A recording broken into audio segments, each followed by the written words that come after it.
Спикер парламента Валерий Кварчев в своем вступительном слове отметил, что все участники инцидента нарушили закон. Президент Аслан Мжани на время следствия отстранил министра внутренних дел. И этого вполне достаточно, чтобы следствие смогло разобраться в случившемся, подчеркнул Валерий Кварчев. Я считаю, что это был нормальный шаг со стороны президента. И мы то же самое хотели, тут наши мнения совпали. Вот. Но, тем не менее, есть товарищи, которые требуют, считают, что это мало, требуют отставки министра внутренних дел и его замов. Но я лично считаю, что то, что сейчас сделано, вполне достаточно для того, чтобы разобраться в том, что случилось. Депутат Гиви Кварчи обратил внимание на одно, по его словам, очень важное обстоятельство. Были избиты ветераны, инвалиды нашей Отечественной войны народа Абхазии, брошены на месте. И далее, после нашего заседания, перед ними никто не извинился, им была предложена материальная помощь в устранении последствий увечий в медицинских учреждениях. Мне кажется, это циничное предложение и циничное отношение к ветеранам и вообще увечья, нанесенные в День Победы ветеранам, которые являются примером вообще для нашего общества. До сих пор не возбуждено уголовное дело. Вы знаете, бывают разные ситуации, ветераны попадают в разные ситуации, и ветеран ветерану рознь, и ветеран – это не индульгенция перед законом, все перед законом должны быть равны.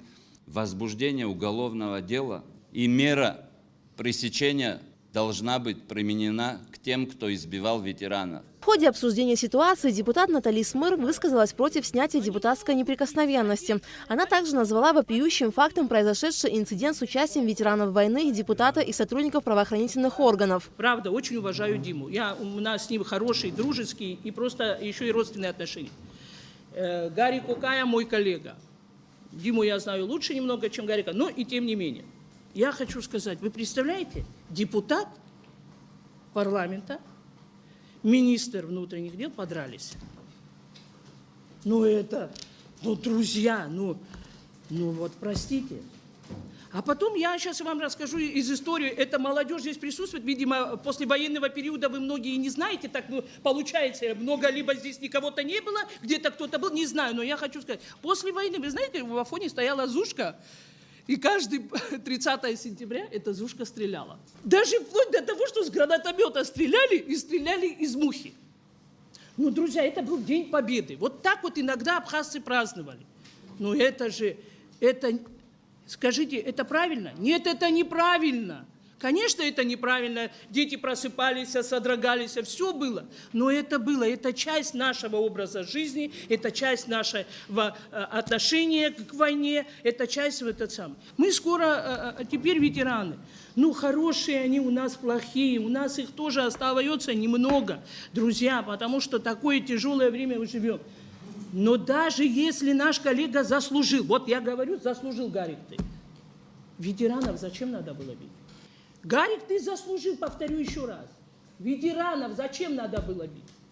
Объясните мне. Другие депутаты также высказали свое мнение по поводу произошедшего инцидента. О чем мы будем говорить с нашими детьми, которых мы хотим воспитать на чувстве патриотизма и уважения к нашим ветеранам. И кем было это совершено? Детьми героев страны. Я очень хорошо и близко общался и с Сергеем Платоновичем Дбар, и Валерием Киршаловичем Чачхаля. Я знаю, кто они были. Они были наши соратники. И соратники наших детей будут бить соратников же своих отцов. И мы хотим говорить о том, что кто там был прав, а кто не был прав. Я не хочу сейчас возвращаться к нашему коллеге. Да, если даже это он сделал, он не должен был стрелять. Мораль и этика депутата не позволяла бы ему это сделать. Но это вторая сторона вопроса. И сегодня находится кто-то, кто хочет пустить вопрос в юридическую плоскость. Давайте поговорим о морали. Когда не знаешь, как поступить, поступай по закону. Для меня закон прежде всего, и я вот, как бы Наталья Викторовна об этом говорила, в этой ситуации для меня нет своих и чужих. Никто не является моим, если он нарушает закон в какой-то форме. И по мере, значит, ответственности этого закона каждый должен отвечать. Это для меня, значит, истина прописная, я думаю, как и для каждого депутата парламента. Будет это избиение, будет это беспорядочная стрельба или другие случаи. Более того, хотел бы напомнить о статье 22 Конституции Республики, в которой говорится о презумпции невиновности. Да? Мы цитируем статьи, но вот виновность человека будет доказана после того, как будут проведены все следственные и другие мероприятия. Это касается и министра, и наших коллег, к великому сожалению. Я не хотел бы, чтобы в Абхазии происходила такая ситуация. Я не хотел бы, чтобы о ней писали в РБК и других российских СМИ. Но она произошла. И мы из нее должны выйти максимально корректно. Более того, я хотел сказать, что мы не приемлем давление на парламент ни с какой из сторон. Это тоже связано с неприкосновенностью депутата. Я хотел бы призвать своих коллег коллегиально, так как министр, значит, временно отстранен от исполнения обязанностей, тоже временно не приходить на сессии, заседания, где будут решаться вопросы, связанные с ними так или иначе. Я думаю, это будет справедливо и правильно. Депутат Гарри Кукая принес извинения перед всеми за нарушение депутатской этики. Он также отметил, что готов нести ответственность за свои действия. Я согласен с тем, что я не должен был так поступать. Я согласен с тем, что это некрасиво, нехорошо, в нарушении депутатской этики. Но как преступление, наверное, тоже это не надо расценивать. Это было, я, возможно, поддался эмоциям, чувствам. К этому празднику я всегда так относился, и в окружении своих старших ветеранов, кого я сильно уважаю, люблю, произошла эта стрельба, за что я готов в полной мере нести ответственность. То, что касается закона, то, что депутат защищен неприкосновенностью, я этой неприкосновенностью не собираюсь пользоваться. Органы дознания, прокуратуру, я с ними сотрудничаю и говорю, и показания даю, и если даже приглашают, я не отказываюсь приходить.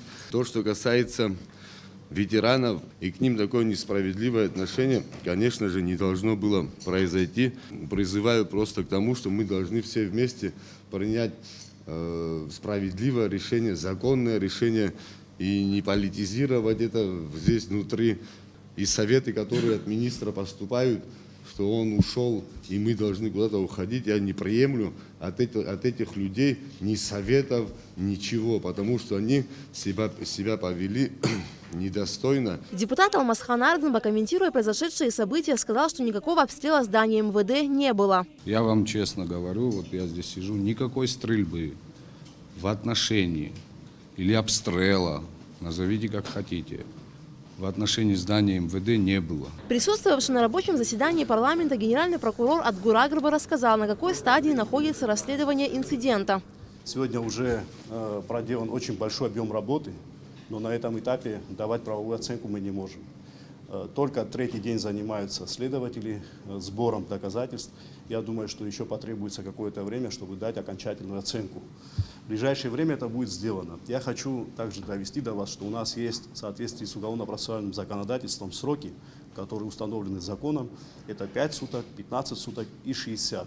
Это сроки, которые нам предоставляет законодательство. Я думаю, что в эти сроки мы обязательно уложимся. Но еще не допрошены, не все допрошены ветераны войны, ввиду каких-то причин и обстоятельств, я пока точно говорить это не могу. Не допрошен пока министр МВД, но сегодня мы его пригласили, он обязался явиться. Есть еще свидетели по версии следствия, которые должны быть допрошены. Я думаю, что они тоже дадут нам необходимые нужные показания для того, чтобы впоследствии уже сослаться на них и дать оценку. Генпрокурор также подчеркнул, что в случае необходимости оставляет за собой право в соответствии с законом продлевать сроки проверки, чтобы собрать все необходимые материалы. В общем, обсуждение ситуации временами становилось весьма эмоциональным.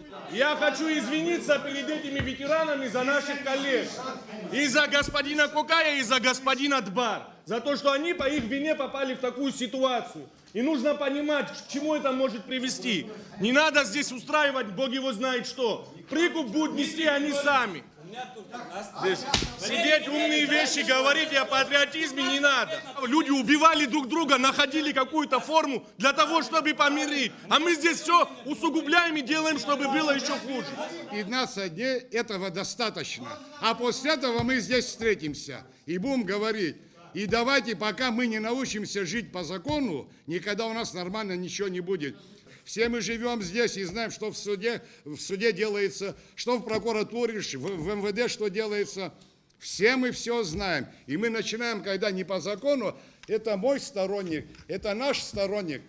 Давайте по закону, пусть Генеральная прокуратура занимается, какое решение примут, и такое мы поддержим. Значит, мы где-то в ближайшие 10-11 дней уже будем иметь результаты. Но для того, чтобы нашим гражданам не показало, что это дело пущено на самотек, я предлагаю пригласить прокурора суда с промежуточными результатами в пятницу или в понедельник. Депутат Рауль Лолва предложил, пока прокуратура проводит проверку, чтобы не усугублять ситуацию, провести работу с представителями фамилий, вовлеченных в конфликт. Пока идет все это мероприятие, я хотел бы призвать нас всех, депутатов, спикеров, вице-спикеров, Комитет по обороне и безопасности, все-таки работать с теми людьми, которые вовлечены. Много фамилий, вы знаете, прекрасно в этом задействовано. Ветеранов очень много задействовано. Может быть, мы постараемся каким-то образом на этой площадке, здесь у нас парламент, народное собрание. Давайте попробуем здесь, в парламенте, постараться какие-то вопросы тоже, может быть, здесь, пока остроту какую-то снять, пока работает Генеральная прокуратура. После завершения заседания парламента его итоги прокомментировал депутат Лаша Ашуба. Было принято решение дождаться расследования со стороны Генеральной прокуратуры по вышеназванным фактам. Насколько вам известно, за выходные дни, вернее вчера, министр внутренних дел временно отстранен от исполнения своих обязанностей.